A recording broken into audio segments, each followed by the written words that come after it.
Первый звонок сегодня звенит и для учащихся 3-й Кажевской школы. В этом году за парты этого учебного заведения сядут 692 ученика, среди них 62 первоклассника. Новые друзья, первые оценки, заботливые учителя. Впереди у них 11 лет учебы. Ну а сейчас маленькие непоседы выстроились на свою первую торжественную линейку. Нарядные и взволнованные, с букетами в руках, они долго готовились к этому моменту, даже заучили стишки.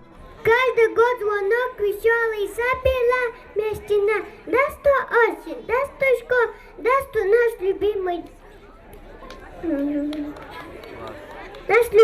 класс. На дорогу знаний вместе со своими одноклассниками ступает и Имана Сапралиева. Строгая форма, косички и белые бантики. На свой первый праздник знаний она пришла нарядной и красивой. Как ты к школе готовилась? Учила стихи, читала, писала. Целый день занималась дома. А рада, что в школу идешь? Да. К первому звонку подготовили красочную программу. Это и танцевальные номера, и песни.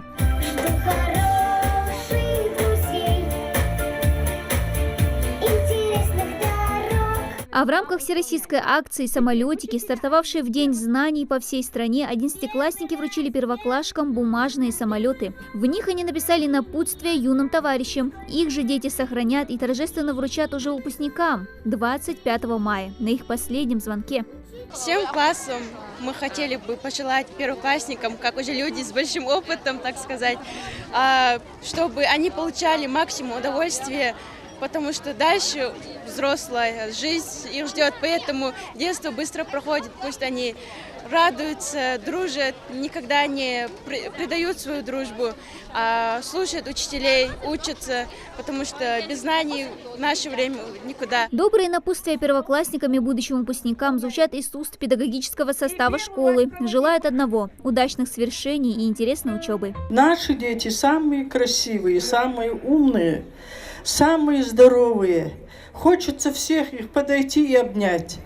Счастья вам, успехов в учебе, вам и вашим родителям. Современные и комфортные условия – вот чем порадует школа, учащихся и учителей. В этом году, благодаря масштабному капремонту в рамках федеральной программы развития образования, здесь обновили буквально все. Школе больше 20 лет, и таких преобразований здесь не было ни разу, отмечает и руководство. Обновили фасад, сделали внутреннюю отделку,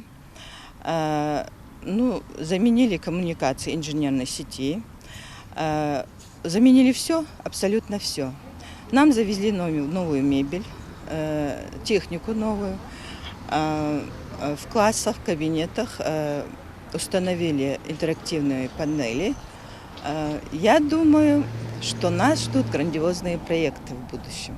Закрытие торжественной линейки знаменует собой школьный звонок, как старт к новому учебному году.